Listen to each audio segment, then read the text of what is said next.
Good morning, students.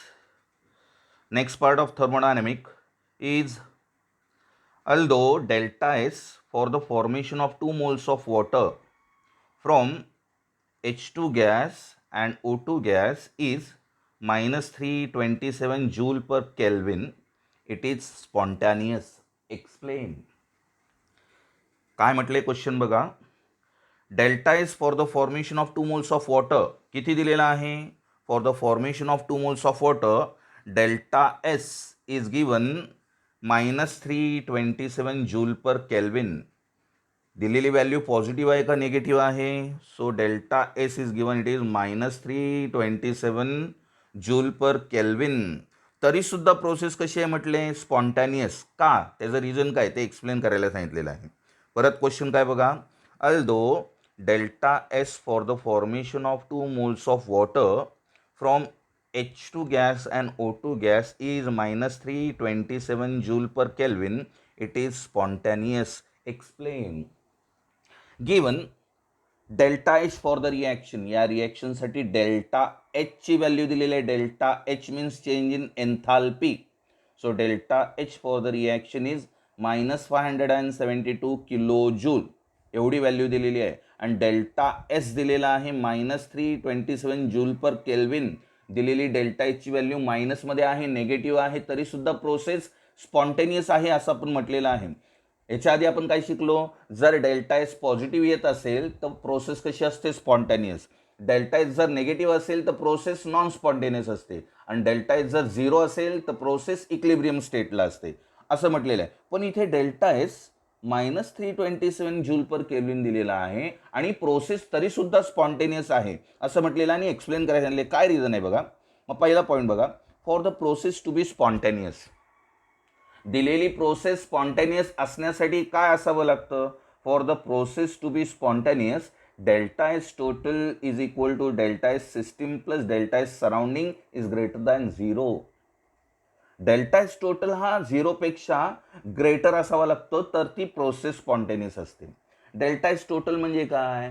Total entropy of universe. आणि total entropy of universe, universe म्हणजे काय system plus surrounding. So therefore for the process to be spontaneous delta S total is equal to delta S system plus delta S surrounding and it is greater than 0. Okay.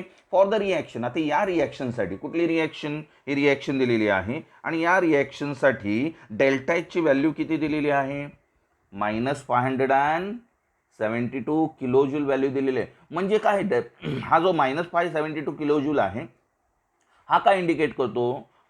So this system release heat. How many heat is release का म्हटलेला आहे कारण हा minus आहे बघा. Minus म्हणजे काय exothermic reaction. Heat is release by the system. आणि plus म्हणजे काय heat absorb by the system. मग ही रिॲक्शन जी आहे ही रिॲक्शन होताना किती हीट रिलीज करते सिस्टीम 572 किलोजूल. मग ती रिलीज केलेली हीट कोण ॲब्झॉर्ब करते surrounding. So -572 kilojule of heat is released by the system and this heat is absorbed by the surrounding. So therefore इथे काय म्हटले बघा. for the reaction 2H2 gas plus O2 gas gives 2H2O liquid. delta S system is equal to delta S system ची value किती दिले -327 joule per Kelvin. When 2 moles of H2 and 1 mole of O2 combine to form 2 moles of liquid water. When 2 moles of H2 gas and 1 mole of O2 gas combines to form 2 moles of liquid water, 572 kilojoule of heat is released by the system. इथे दिलेले आहे given value दिलेली आहे. That's why 572 kilojoule of heat is released by the system which is received by surrounding at constant temperature and pressure. Temperature किती आहे 298 kelvin. सिस्टीमची heat किती release होते. सिस्टीम किती हीट रिलीज करते 572 किलोजूल. मग सराउंडिंग ती हीट ॲब्झॉर्ब करते. किती हीट ॲब्झॉर्ब करेल जेवढी हीट रिलीज झालेली आहे तेवढीच्या तेवढी हीट सराउंडिंग ॲब्झॉर्ब करेल. So delta S system is equal to -572 kilojule and delta S surrounding is equal to +572 kilojule at constant temperature and pressure. Okay. So the entropy change of the surrounding. मग आता आपल्याला सराउंडिंगची सिस्टीमची entropy दिलेली आहे. सिस्टीमची entropy किती आहे -327 joule per kelvin. मग सराउंडिंगची एंट्रॉपी आपल्याला काढायची आहे, सराउंडिंगची एंट्रॉपी. मग एंट्रॉपी चेंजचा फॉर्म्युला काय आहे? What is entropy change? Entropy change of a system और surrounding is the amount of heat transfer to it in a reversible manner divided by temperature at which the transfer take place. हे आधी definition आपण पाहिलेलं आहे change in एंट्रॉपीची. मग सराउंडिंगची entropy आपल्याला काढायची.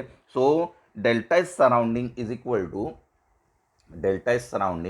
Equal to Q reversible. Q reversible means what? Heat transfer divided by temperature. So delta is surrounding is equal to Q reversible divided by T. मग इथे क्यू रिव्हर्सिबल म्हणजे काय? Delta H. सिस्टीम घ्यायची का surrounding घ्यायचे? कारण इथे delta H surrounding आहे, त्यामुळे इथे डेल्टा एस सराउंडिंग आहे. ही डेल्टा एस सराउंडिंगची व्हॅल्यू आहे. मग इथे आपल्याला डेल्टा एच सराउंडिंगच घ्यावं लागेल. So delta S surrounding is equal to Q reversible upon T, that is equal to delta H surrounding divided by T. मग डेल्टा एच सराउंडिंग किती आलेला आहे? Delta H surrounding is 572 kilo joule. Okay, plus येईल ते. मग त्याला kilo जूलमध्ये त्याला जूलमध्ये करा. का? Because entropy, unit of entropy joule per kelvin. मग डेल्टा एचला सुद्धा आपल्याला जूलमध्ये करावं लागेल. मग जूलमध्ये कसं करणार सांगा? किलो जूलच्या व्हॅल्यूला 1000ने मल्टिप्लाय केल्यानंतर जूलमध्ये कन्वर्जन होतो. Okay, so that's Y 572 into 1000 divided by temperature किती आहे? 298 केल्विन. आणि याचं कॅल्क्युलेशन केल्यानंतर डेल्टा एच सराउंडिंग किती आली? Plus 1919 joule per kelvin. Positive आली. डेल्टा एच सराउंडिंगची व्हॅल्यू कशी आली आहे? पॉझिटिव्ह आली आहे. Okay, now the total entropy change is, total entropy दिलेली आहे. What is total entropy change? The total entropy change is given by formula delta H total is equal to delta H system plus delta H surrounding. Okay, मग delta H सिस्टीमची value किती आहे? Delta H system is equal to -327. Delta H system is equal to -327 joule per kelvin. आणि delta H surrounding किती आले? 1919 joule per kelvin. Okay, so therefore delta S total is equal to, या दोघांची addition subtraction केल्यानंतर value किती येते? Delta S total is equal to plus 1592 joule per kelvin. मग delta S total positive आली. Positive आली म्हणून प्रोसेस कशी असेल? स्पॉन्टेनियस असेल. Since delta S total is greater than zero, greater than zero means positive. Since delta S total is greater than 0, the reaction is spontaneous at 25 degrees Celsius. 25 degrees Celsius means 298 Kelvin. Okay, so it follows that, म्हणून it follows that to decide spontaneity of reactions, we need to consider the entropy of system and its surrounding. मग दिलेली process spontaneous आहे का non spontaneous आहे हे ठरवण्यासाठी system आणि surrounding दोघांच्याही एंट्रॉपी कन्सिडर कराव्या लागतात. Okay, so this is entropy change and spontaneity. Next one is explain entropy and spontaneity. Entropy आणि स्पॉन्टॅनिटी याचं रिलेशन कसं आहे ते एक्सप्लेन करायचं. Explain entropy and spontaneity. पहिला पॉईंट बघा, the total entropy increases during spontaneous process. बरोबर आहे, स्पॉन्टॅनियस प्रोसेसमध्ये टोटल एंट्रॉपी काय होते? इन्क्रीज होते. The total entropy increases during spontaneous process. Second, the equilibrium corresponds to maximum total entropy. That is the second point. The equilibrium corresponds to maximum total entropy. And third one is the total entropy change must be zero. Total entropy change must be zero. जेव्हा zero केव्हा असते? Total entropy zero केव्हा असते? जर दिलेली process equilibrium स्टेटला असेल तर total entropy change कशी येते? Zero. The total entropy change must be zero for a process at equilibrium. दिलेली प्रोसेस जर इक्लिब्रियम स्टेटला असेल तर त्याची टोटल एंट्रॉपी कशी येते? Zero. Okay, so from above, मग ह्या तीन गोष्टीवरून, वरच्या तीन गोष्टीवरून काय सांगितलेलं आहे? From above it follows that delta S total is greater than zero. जर डेल्टा एस टोटल हा झिरोपेक्षा मोठा असेल, delta S total is greater than zero, the process is spontaneous. Second काय म्हटलेलं आहे? डेल्टा एस टोटल जर झिरोपेक्षा लहान असेल, delta S total is less than zero, the process is non spontaneous. Spontaneous केव्हा? ग्रेटर दॅन झिरो असेल तर spontaneous. Delta S total जर लेस दॅन झिरो असेल तर नॉन स्पॉन्टेनियस. आणि डेल्टा एस टोटल जर झिरो असेल तर ती प्रोसेस कशी असते? The process is at equilibrium.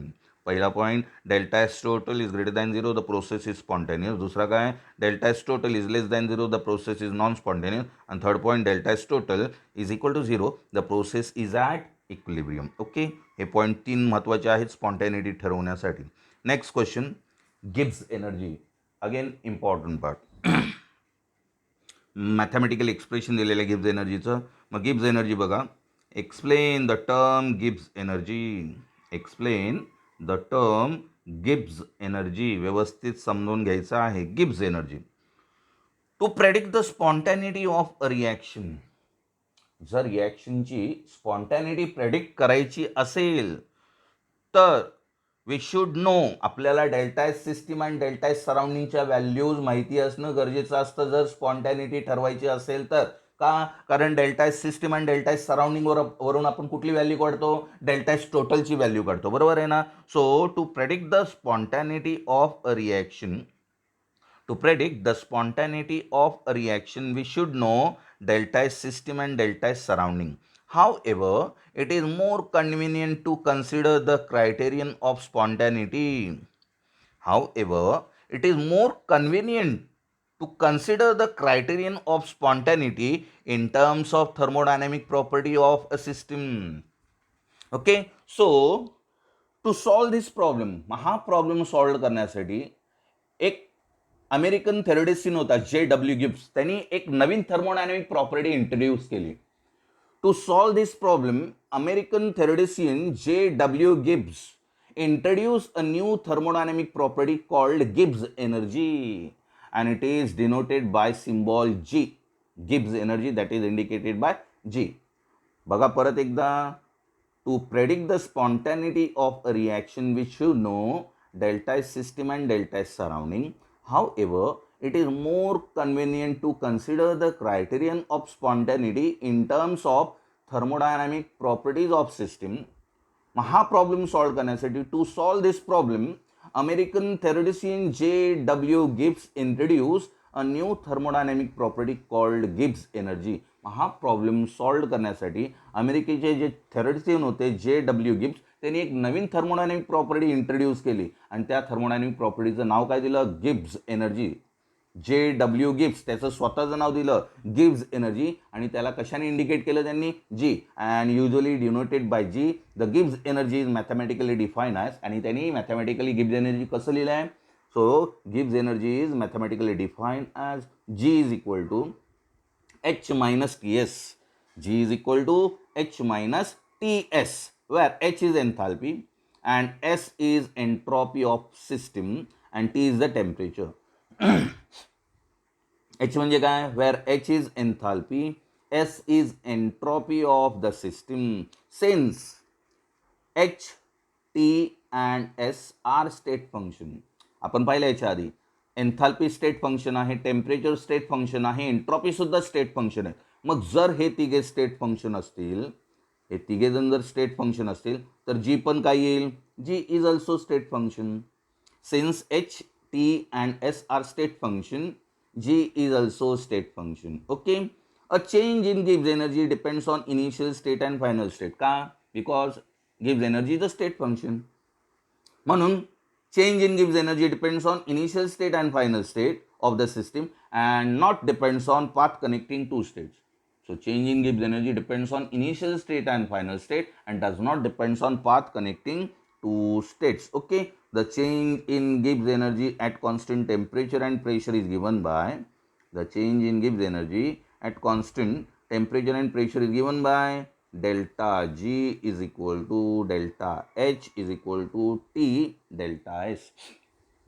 का? टेम्परेचर कॉन्स्टंट आहे इथे.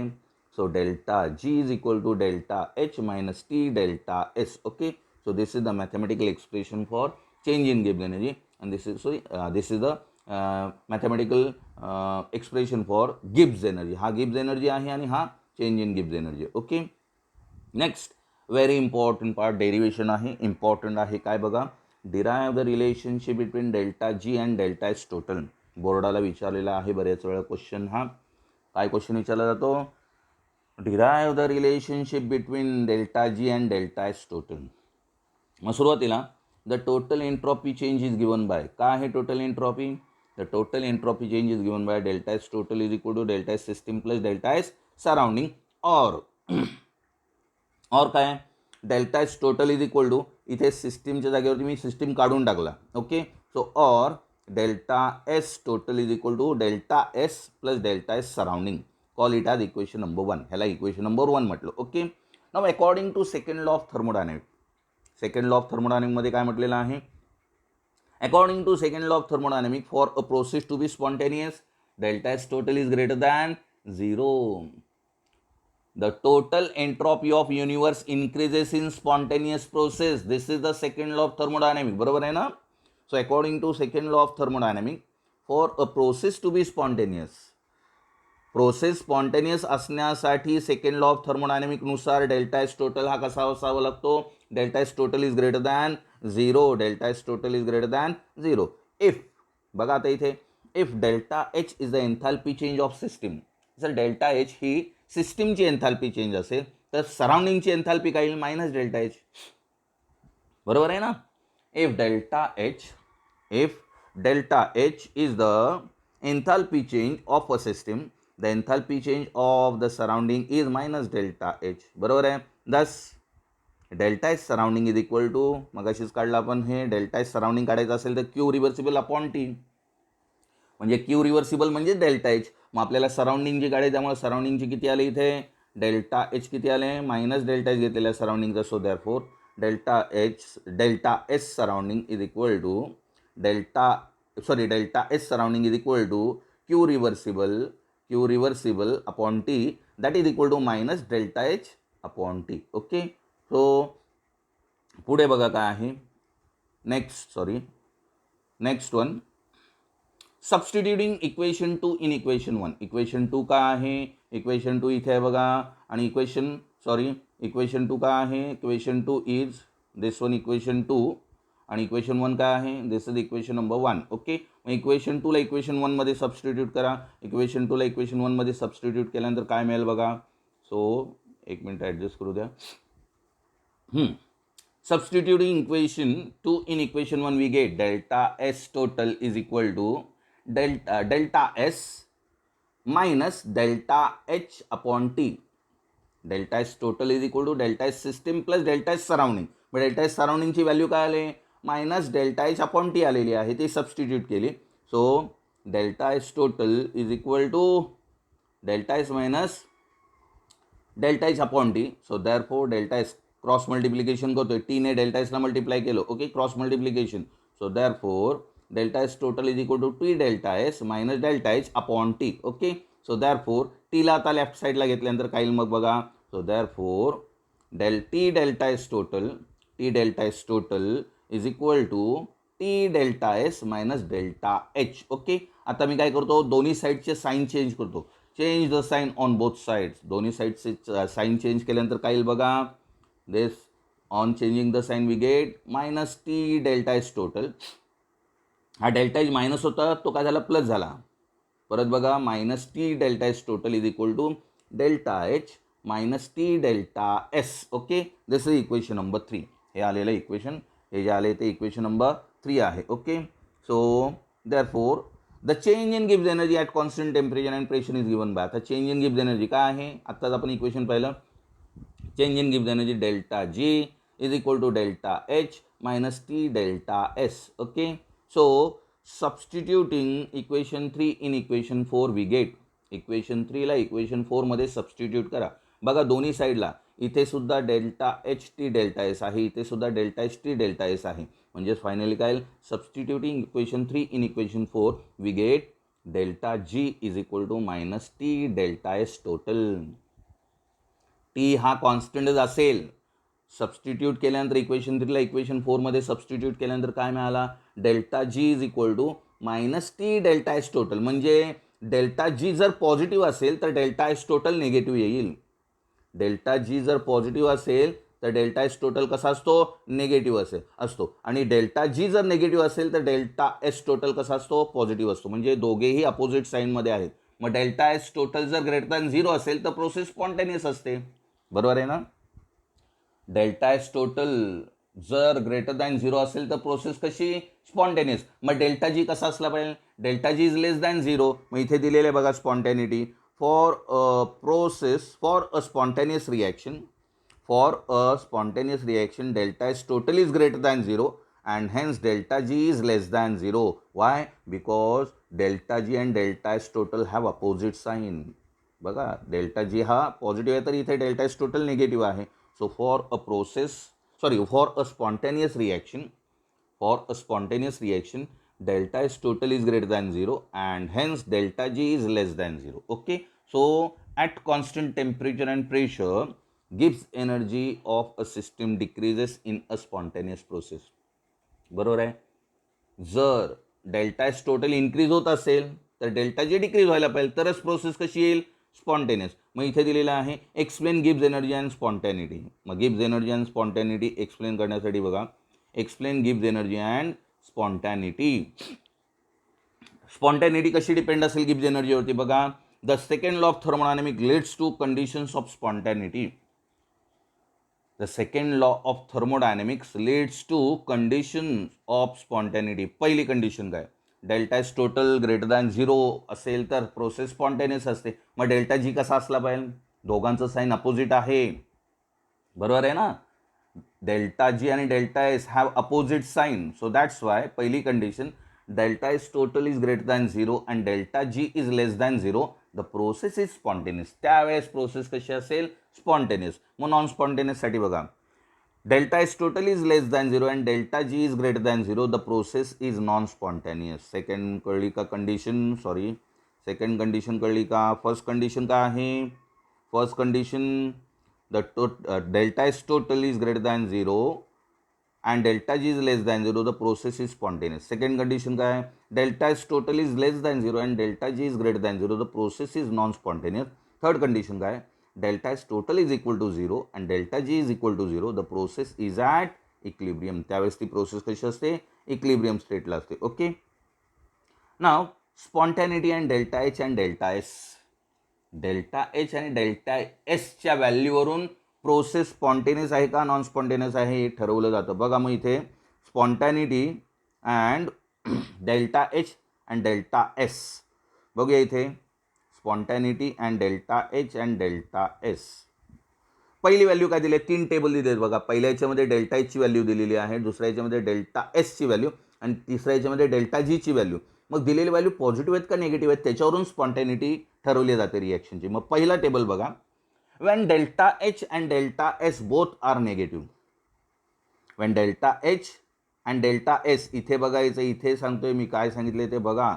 when delta H and delta S both are negative, हे बघा, when delta H and delta S दोघेही निगेटिव्ह आहेत ना, both are negative, then delta G will be negative. Delta G सुद्धा negative येतो. किंवा डेल्टा जी निगेटिव्ह आणि delta S negative, दोघेही निगेटिव्ह असेल तर डेल्टा जी पण निगेटिव्ह येतो. when delta H and delta S both are negative, then delta G will be negative only when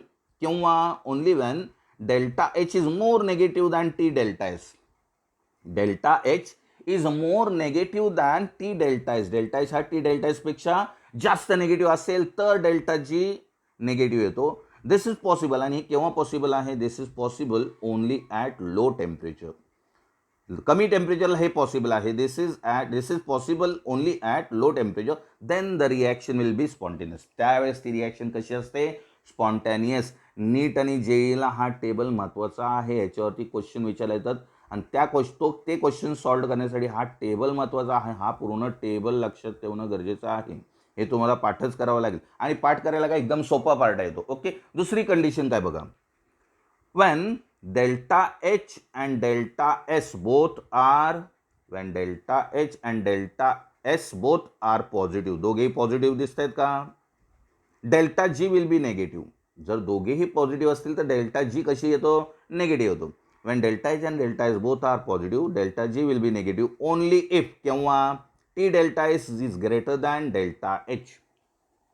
T delta S ची value कशी असली पाहिजे, only if T delta S is greater than delta H. This is possible at high temperature. आणि हे केव्हा possible आहे, temperature हाय असताना. वरच्या कंडिशनला टेम्परेचर लो असताना पॉसिबल असतं आणि खालच्या कंडिशनला टेम्परेचर हाय असतानाही पॉसिबल आहे. Okay, this is possible at high temperature, then the reaction will be spontaneous. Okay, then the reaction will be spontaneous. Okay, now third condition काय बघा. Third condition, when delta H is negative and delta S is positive, then delta G is negative regardless of temperature. मग त्यावेळेस टेम्परेचरवरती depend नसेल. when delta H is negative and delta S is positive, then delta G is negative regardless of temperature. Such reactions are spontaneous at all temperature. आणि अशा reactions कशा असतात? Spontaneous, कुठल्याही टेम्परेचरला. Okay, so that is condition number 3. Now condition number 4, when delta H is positive, when delta H is positive and delta S is negative, when delta H is positive and delta S is negative, then delta G is positive regardless of temperature. Delta G आत्ता positive आला, या तिन्ही केसमध्ये delta G negative आहे. जर delta G negative असेल तर process spontaneous असते. आत्ताच आपण इथे पाहिलं बघा, या 3 कंडिशनमध्ये 1, 2 आणि 3, इथे डेल्टा जी निगेटिव्ह आहे. पहिल्या कंडिशनमध्ये डेल्टा जी निगेटिव्ह आहे, इथे डेल्टा जी पॉझिटिव्ह आहे. निगेटिव्ह असताना रिॲक्शन कशी असते? स्पॉन्टेनियस. पॉझिटिव्ह असताना नॉन स्पॉन्टेनियस. मग इथे डेल्टा जी पॉझिटिव्ह आलेला आहे, त्यावेळेस प्रोसेस कशी आली? So when delta H is positive and delta S is negative, when delta H is positive and delta S is negative, then delta G is positive regardless of temperature. Such reactions are non-spontaneous at all temperature. Okay, so this is spontaneity and values of delta H and delta S. Okay, next part. आज lesson संपूर्ण टाकतो, थोडासा part राहिलेला आहे वेळ 10 मिनिटात होईल. So derive the expression for temperature equilibrium from delta H and delta S. Temperature इक्विलिब्रियमचं एक्सप्रेशन सोपं आहे बघा. derive the expression for temperature equilibrium from delta H and delta S. So the change in Gibbs energy is given by the change in Gibbs energy at constant temperature and pressure is given by delta G is equal to delta H minus T delta S. ही Gibbs एनर्जीचं expression आहे for equilibrium स्टेटला delta G 0 असतो. For equilibrium delta G is equal to 0. This value इथं delta जीची value इथे टाकतो मी. So delta G is equal to 0. So 0 is equal to delta H minus T delta S. So therefore T delta एसला लेफ्टला आणलं. So T delta S is equal to delta H. Finally T is equal to delta H upon delta S. Okay, so here T is the temperature at which the change over from spontaneous to non spontaneous occurs.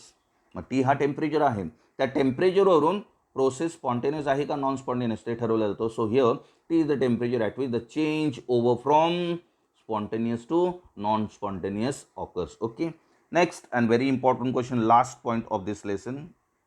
या लेसनचा शेवटचं derivation आहे बघा. काय दिलेलं आहे?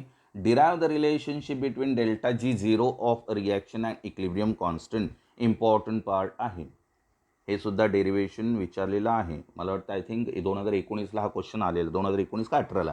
Okay, 2 मार्कला question आहे. Derive the relationship between delta G 0 of a reaction and equilibrium constant. Equilibrium constant means K. Delta G 0 means standard Gibbs energy change. Delta G म्हणजे गिब्स एनर्जी चेंज, म्हणजे delta G 0 मग काय असेल? Delta G म्हणजे Gibbs energy change. मग delta G 0 म्हणजे काय? Standard Gibbs energy change. Okay, मग स्टँडर्ड गिब्स एनर्जी चेंज आणि इक्विलिब्रियम कॉन्स्टंटमध्ये रिलेशन बघायचं. Okay, so Gibbs energy change for a chemical reaction is given by. Chemical रिॲक्शनसाठी Gibbs energy चेंजचं equation काय बघा. Gibbs energy change for a chemical reaction is given by delta G is equal to delta G 0 plus R T natural log Q. In Q आहे इथे. So delta G is equal to delta G 0 plus RT natural log Q. Call it as equation number 1, where delta G0 is standard Gibbs energy change. That is, where delta G0 is standard Gibbs energy change, that is the Gibbs energy change when reactants and products in a reaction are in their standard state. जर दिलेल्या reaction delta G0 म्हणजे काय? Standard Gibbs energy change. म्हणजेच दिलेल्या रिॲक्शनमध्ये reactance and products जर standard स्टेटमध्ये असतील त्या स्टेटला gives energy change, that is standard gives energy change. Okay, Q is called reaction कॉशंट. क्यूला काय म्हटलंय? Q. This Q is non as reaction कॉशंट. Okay, so Q is similar to that of equilibrium constant. हा जो Q आहे ना reaction constant तो कोणासारखा आहे, equilibrium constant. That is Q is equal to K. Equilibrium constant means K. So Q is similar to that of equilibrium constant and involves non-equilibrium concentrations or partial pressure in case of gaseous reactions. So Q मध्ये काय involved होतं, Q is called reaction constant. Q is similar to that of equilibrium constant and involves non-equilibrium concentrations or partial pressures in case of gaseous reaction. दिलेल्या gases रिॲक्शनसाठी equilibrium constant काय involve करतो, Q involves non-equilibrium concentrations or partial pressures for gaseous reaction. So consider the gaseous reaction. Consider the reaction A moles of A plus B moles of B. He reaction consider केलेली आहे. Consider the reaction A moles of A plus B moles of B gives C moles of C plus D moles of D. Okay. From equation 1. Equation 1 काय दिलेला आहे, delta G is equal to delta G0 plus RT natural log Q. C दिलेला आहे. C म्हणजे concentration. जर दिलेले reactance and products यांचं जर कॉन्सन्ट्रेशन कन्सिडर केलं तर इक्वेशन काय येईल, delta G is equal to delta G0 plus RT natural log QC और delta G is equal to delta G0 plus RT natural log QP. जर पार्शियल प्रेशर दिलेलं असेल तर QP आणि कॉन्सन्ट्रेशन दिलेलं असेल तर QC. सो हे दोन इक्वेशन कन्सिडर केले. सो देअरफॉर आता कॉन्सन्ट्रेशन कन्सिडर करून बघूया. Therefore delta G is equal to delta G0, delta G is equal to delta G0 plus RT natural log. So concentration consider केल्यानंतर इक्लिब्रियम कॉन्स्टंटचं expression काय येतं, concentration of product divided by concentration of reactant. बरोबर आहे ना. So delta G is equal to delta G0 plus RT natural log concentration of C into concentration of D. इथे concentration लिहिलेलं नाही आहे, ते कॉन्सन्ट्रेशन लिहायचं आहे, स्क्वेअर ब्रॅकेट लिहायचं आहे इथे. कळते का कुठे, हे बघा डीचे इथं दिलेलं नाही याच्यामध्ये. So concentration of C into concentration of D divided by concentration of A into concentration of B. Okay. आता पार्शियल प्रेशर घेतल्यानंतर इक्वेशन काय येईल, अगेन और delta G is equal to delta G0 plus RT natural log P into P divided by PA इंटू PB. Okay. इथे partial P means partial pressure and square bracket means concentration. Okay. So when the reaction reaches equilibrium, ज्यावेळेस reaction equilibrium स्टेटला येईल, reaction equilibrium स्टेटला reach होईल त्यावेळेस काय होईल, delta G is equal to 0 येईल. डेल्टा जीची व्हॅल्यू काय येईल, 0 येईल. इक्लिब्रियम स्टेटला डेल्टा जी कसा असतो, 0 असतो. So when the reaction reaches at equilibrium, delta G is equal to 0 and QC and QP becomes KC and KP. QC and KP च्या व्हॅल्यूच्या जागेवरती काय येईल, QC and QP becomes KC and KP respectively. Thus 0 is equal to delta G0 plus RT natural log KC. इथं QCच्या जागेवरती काय घेतलं, KC घेतलं. QCच्या जागेवरती काय घेतलं, KC घेतलं इथे. ओके. और आता ह्याच्या जागेवरती QPच्या जागेवरती काय घेतो मी, KP घेतो. Okay. So delta G0 is equal to 0 because at equilibrium delta G is equal to 0. So therefore 0 is equal to delta G0 plus RT natural log KC और delta G0 0 आहे. So 0 is equal to delta G0 plus RT natural log KP. Okay.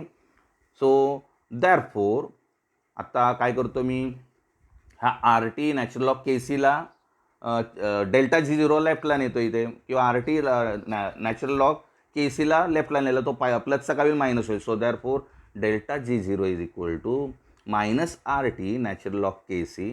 हाला delta G0 is equal to minus RT natural log KC और delta G0 is equal to minus RT natural log KP. Okay. परत आता एकदा, आता natural लॉगचं conversion log to the base 10 3 करायचं आहे. So therefore delta G0 is equal to, natural लॉगचं conversion log to the base 10 करायचं असेल तर 2.303 ने मल्टिप्लाय करावं लागतं. So therefore delta G0 is equal to minus 2.303 RT log to the base 10 KC आलं, आणि खाली और delta G0 is equal to minus 2.303 RT log to the base 10 Kp. Okay, so this is the relationship between standard Gibbs energy change and equilibrium constant. In terms of equilibrium constant means Kp or Kc, and the relationship between delta G0 and K, delta G0 आणि K यांचं relation कसं असतं बघा. If K is greater than 0, जर K ची value greater असेल 1 पेक्षा, if K is greater than 1, sorry, if K is greater than 1, if K is greater than 1, then delta G0 is negative. If K is greater than 1, then delta G0 is negative, and delta G0 negative वाला म्हणजेच process कशी असेल, spontaneous, and the reaction will be spontaneous. केव्हा, if K is greater than 0, then delta G0 is equal to negative and the reaction will be spontaneous. and दुसरी केस काय, if K is less than 1, then delta G0 is equal to positive and the reaction will be non-spontaneous. Okay, so this is the end of chemical thermodynamic. अशा पद्धतीने इथे thermodynamic संपलेला आहे. Okay, thank you.